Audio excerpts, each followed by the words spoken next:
Namaste, divine friends.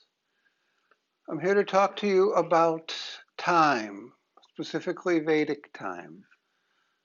I've been getting a lot of questions lately from a variety of different people just asking about time. It seems to be moving very fast, yet at the same time, it seems to be also just kind of moving slow.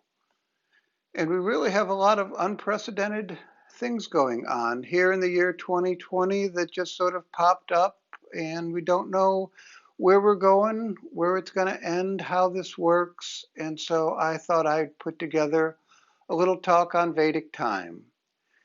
And this is a talk I like to give when I'm beginning to do yoga workshops and workshops on yoga philosophy because it really helps open the mind up to how nonlinear everything is, how everything is circular and everything comes back around. It goes and it comes and there's a constant flow.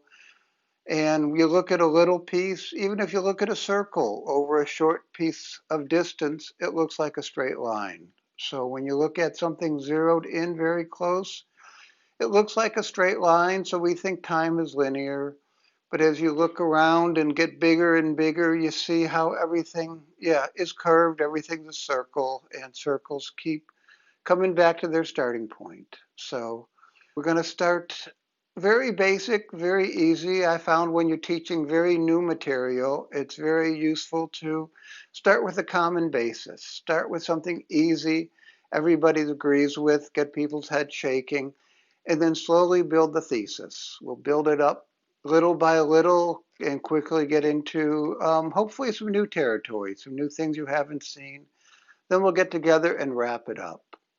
So to start it off, the Earth. Here is the Earth. One of the nice things you'll notice is that it's round.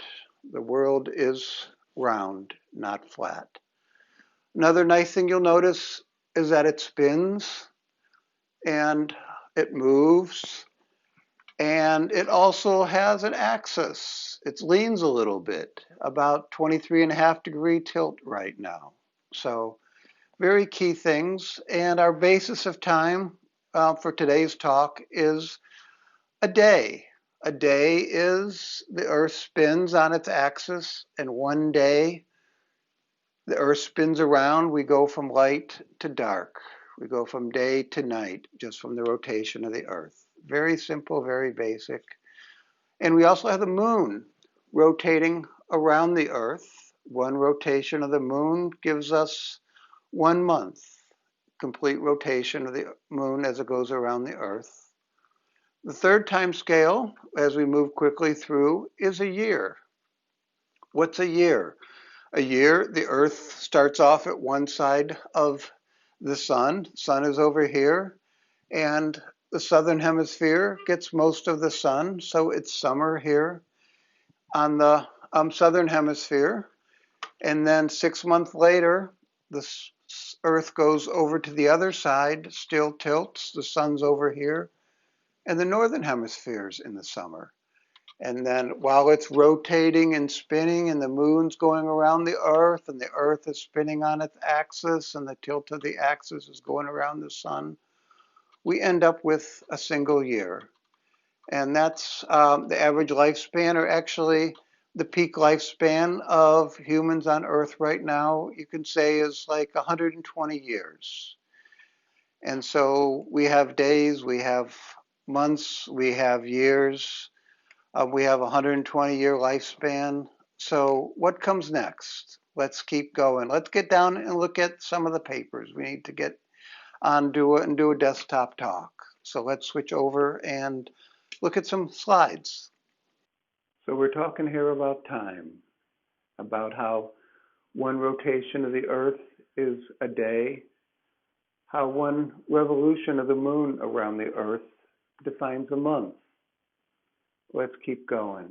Starting easy, the sun, as the Earth goes around the sun, in one cycle we have a year.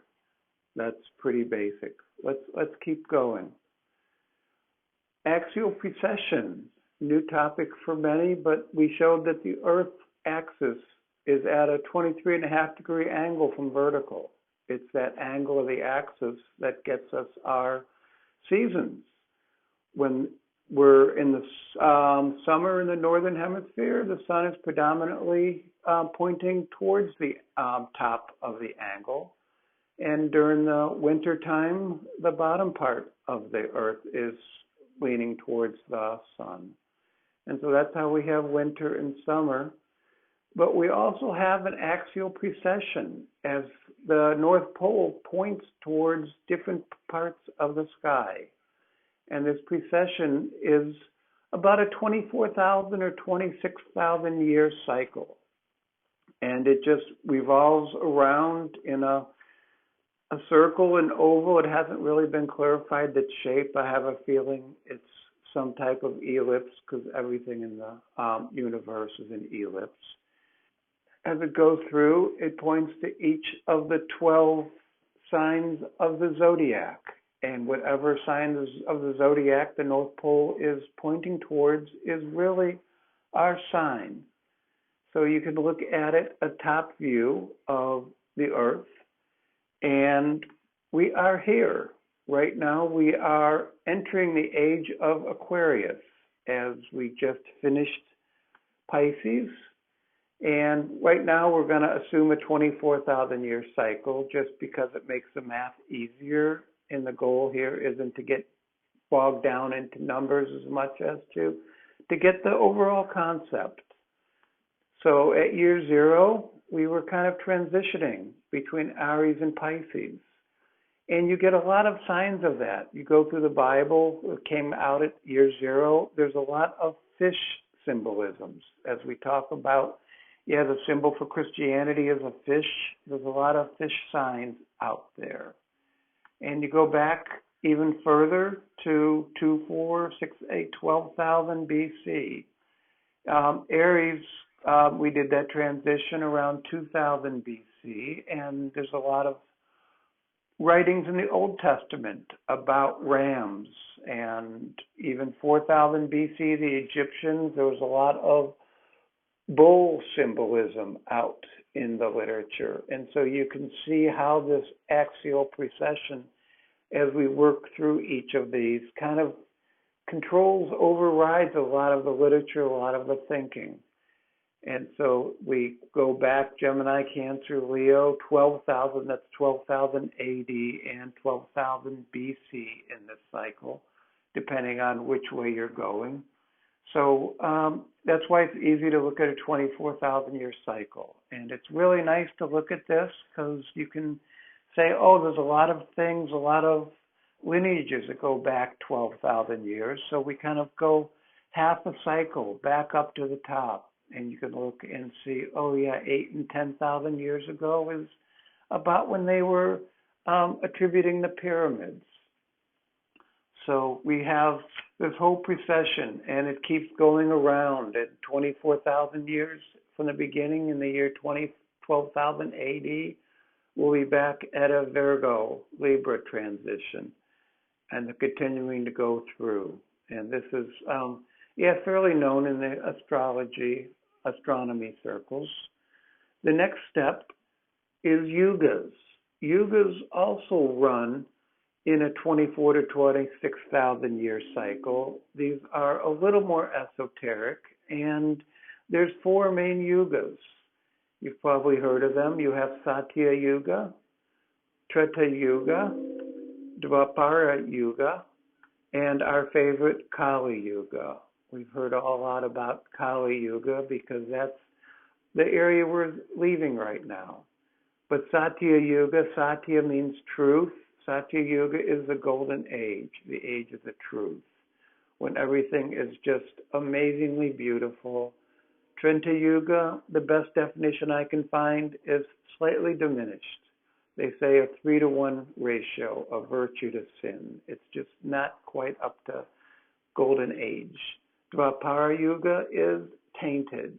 A virtue to sin ratio, they say, is 2-to-1. It's just not quite Trenta, but not in the Kali Yuga. Kali Yuga is characterized by darkness and ignorance. And so those are our 4 yugas, and we're going to assume a 24,000 year cycle here just to make it much easier to remember and, to coincide with our precession of the axes. So the yuga time durations, we got a lot here. There's Kali Yuga, Dwapara Yuga, Trenta Yuga, and Satya Yuga. And there's conflicting information of whether they are in a 1, 2, 3, 4 ratio as is shown here. And some literature has it shown as equal parts of 3,000 Kali, Dwapara, Trenta, and Satya, both of them adding up to a 24,000 year cycle.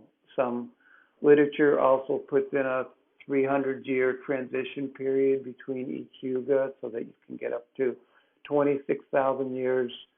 I didn't want to get into those details here and talk about it, but that can be for a future date.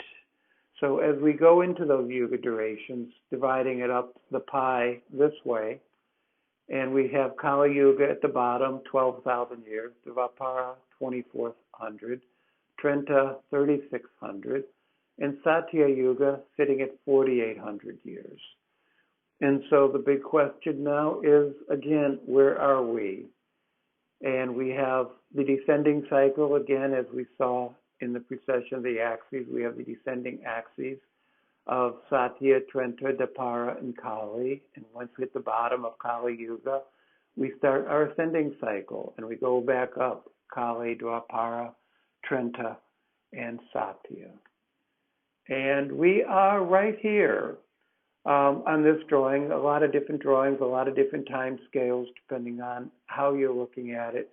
But they all agree that right now we are at the transition between Kali and Dwapara, because around 800 AD you can think of as the depth of the Dark Ages. The Dark Ages were right around that time, and that's when darkness and ignorance really predominated. And now we're pulling our way up from 8,000 to 12,000. You go back a little further, you have 4,000 BC, the time of Buddha, was in this map the transition from Dvapara to Kali. You go back a little bit further, 2,800 BC, that was the time of the Great War, Mahabharata. That was Krishna and Arjuna's time, and writing about the Great War in the Bhagavad Gita. And that was a great war between truth and righteousness and the old way of doing things, as it was a way of shifting the energy. And we always have big battles when we're going to have great shifts in energy. And so Trenta Dvapara at the great battle as documented by the descension of Krishna to help guide us through those times. 6,400 BC, around the conversion between Satya and Trenta Yuga. That was the time of Lord Ram's descension and the Ramayana and the great battles that Lord Ram fought with his group, trying to keep the cycle going. And then go back 24 or 12,000 years from the beginning at 1124 or 1112 BC. Really the golden age, and not much really is written then, because the peak of the golden age, the people were enlightened enough. You didn't really need written work. Everything was so much lighter. People were so much aware. It was really the golden age. So we go from the golden age, we descend down to the time of Ram, we descend down to the time of Krishna, time of Buddha, time of Jesus, and now we're at 2000 AD, 2200 or 2020 AD, working our way up to Dvapara Yoga and looking for, it feels like another transition time. We all feel that there's a transition now between Kali Yuga and Dwapara Yuga, as we're going to be transitioning, leaving that darkness behind, working our way up to a little bit of a lighter space and looking hopefully for another descension of another deity to come and help guide us through the lighter times. And then we'll keep cycling through as we recycle back through. As Krishna says in the Gita, every time there's a transition, he sends down a deity, a descension of the Lord, an avatar, to help guide the times and help hold us through. And as we cycle through these infinite number of times, you can imagine each descension is a different personality of the divine, a different entity. And so you look back and say, why do the Hinduism, why do the Indian literature, the yoga literature have so many gods? And it's like, well, there were so many different descensions, all equally worthy of praise. And so that's our Yuga descension. That's our small Yuga cycle. So let's keep going. So how does this work? We have the moon cycling the earth. We have the earth cycling the sun. We have the precession of the axes and the yugas every 26 to 24,000 years. Next, there's in the yoga literature a theoretical point called a dual point that the sun is revolving around. We know the universe is moving, continuing to, at this point, expand and move and rotate. They haven't identified in the science literature yet, but the yoga literature has the sun rotating around a dual point. And this is the cycle of Diva Yuga. As the sun, at some point, the sun is closer to the dual point where we're more enlightened. At some point, the sun is a little bit further away from the dual point, signifying a little lower level of enlightened society. And a Diva Yuga cycle, you can see, is 4.32 million years, every cycle around that dual point. The next point, we have the Vishnu Navi, with a dual point is again cycling through a Vishnu Navi in the same way, circles within circles. And one cycle around of the dual point around the Vishnu Navi is 306 million years. And so we've quickly gone from day, month, year, yugas, a Diva Yuga, and a Manvantara. And so this is our Manvantara cycle. This is our conceptual drawing, so you can see that, the universe is just circles, which is why we started with the Earth rotating, started with the moon cycling around the Earth, so that we can just continuing to see, the Earth isn't flat, time isn't linear, everything is a circle, everything is moving in a shape. So if we go back and look at it more in a two-dimensional format and say, well, let's map out our cycles of Satya Yuga, and then Trenta Yuga, Dvapara Yuga, and then Kali Yuga. And we have each of these almost as a sine wave as we go to enlightenment above the line in Satya Yuga, and then we drop down to the bottom below the line, Kali Yuga, and then come on up. And here we have 18 cycles drawn. Each cycle is, if you recall, 24,000 years. And so with a 24,000 year cycle, where are we? We are right here on cycle 8 of 18 in this drawing as we're rising our way up from Kali Yuga to Dvapara Yuga. And if we have all 18 of these cycles, we take 18 cycles times 24,000 years, we have 432,000 years. So where do these 432,000 years fit in? Let's step back a little bit further. And right now, there's a larger Yuga cycle from the dual point as we're a little bit further away from the dual point, almost at the end of the dual point. So we're at a Kali Yuga cycle here. And this Kali Yuga cycle has 18 cycles in it. And as we mentioned before, we have Yeah, 18 cycles, 432,000 years. And if you look at a ratio of 1, 2, 3, and 4 between Kali, Dvapara, Trenta, and Satya, Dvapara has 36 cycles, which is 864,000 years.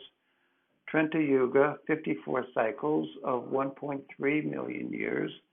And then Satya Yuga, we have 72 cycles at 1.7 million years. All of these add up to a 4 million year or 180 cycles of the smaller cycles of Satya, Trenta, Dvapara, and Kali. Yeah, that's our Divi Yuga cycle.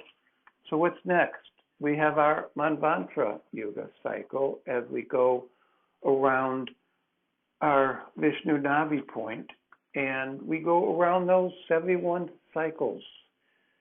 So that 71 cycles is one Manvantara, which is 306 million years, with a 1.8 million year transition. And we're sitting right here on the 7th cycle of Manvantara of our 71 cycles going through. Taking our step back a little further, we have a day of Brahma. One day of Brahma is 14 Manvantras and 15 Satyas. 15 nights, 14 days is one whole day of day of Brahma. As right now we're in a waking period as we're awake through these cycles, but then we'll fall asleep.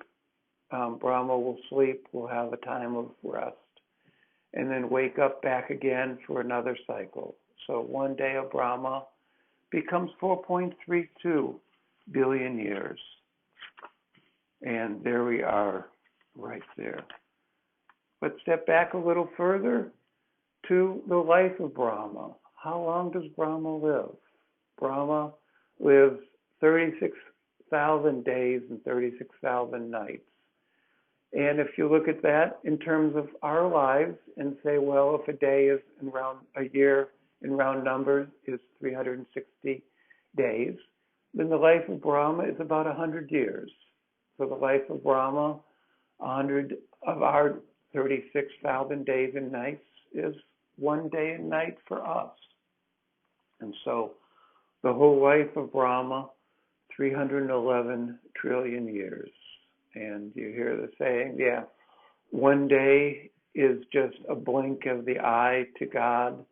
One day in our life is minuscule to the life of Brahma, but again, one day in our life is being present, giving all we have, because we have so much gratitude to be able to live in this platform.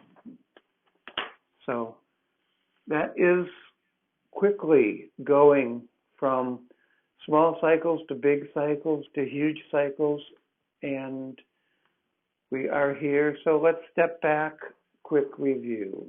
Day, 0.003 years, a month, a 12th of a year. We have a year, a yuga is 24,000 years.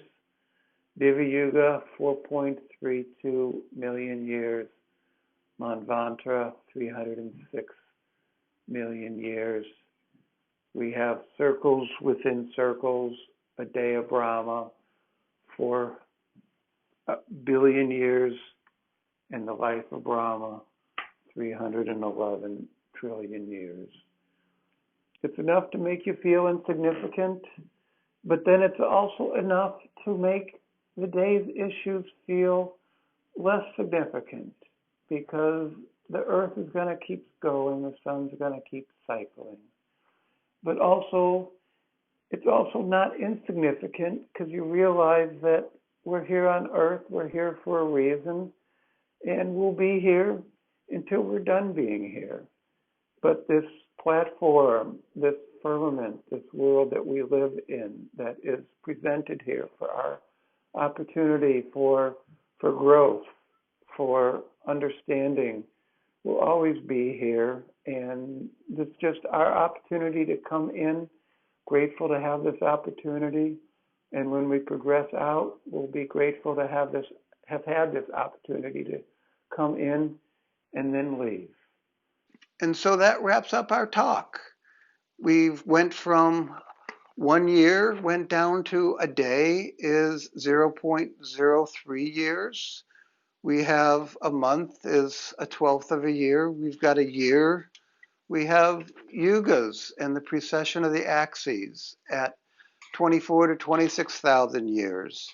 You've got a day of Brahma sitting there at 4 billion years and a life of Brahma at 311 trillion years. So we've seen really, yeah, quite a broad spectrum of, yeah, so many orders of magnitude of circles within circles within circles as everything comes back around.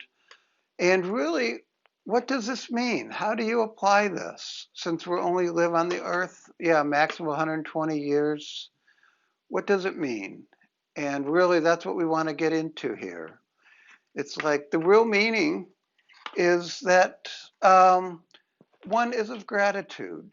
We have immense gratitude for this firmament, this playground, this area. We have 311 trillion years of opportunity for us to come back time and time again to explore, to play, to learn, and possibly to graduate and move on to newer realms, higher worlds, create our own worlds. Who knows what it is, but you start just looking at seeing what one day means. One day in some worlds, yeah, it doesn't really mean a lot. But then again, for us, one day is everything because being in the present is all we have. So you both have to take the moment very seriously because we're so lucky to be able to live in this world for this time, but also not take it too seriously because the world's not going to end. The world's going to keep going. Eventually, we're going to leave the world, but eventually, yeah, based on our karma, our destiny, our desires, yeah, we can come back and play some more, do some again. Who knows? It's really up to us. And you go look at, yeah, the day and night of Brahma at what is that, 4.32 billion years. Look at the life of Brahma at 311 trillion years. And I start thinking, yeah, when I was younger, I have a strong memory of when I was 6. And my mom woke up in the morning and she was in a bad mood from the previous day.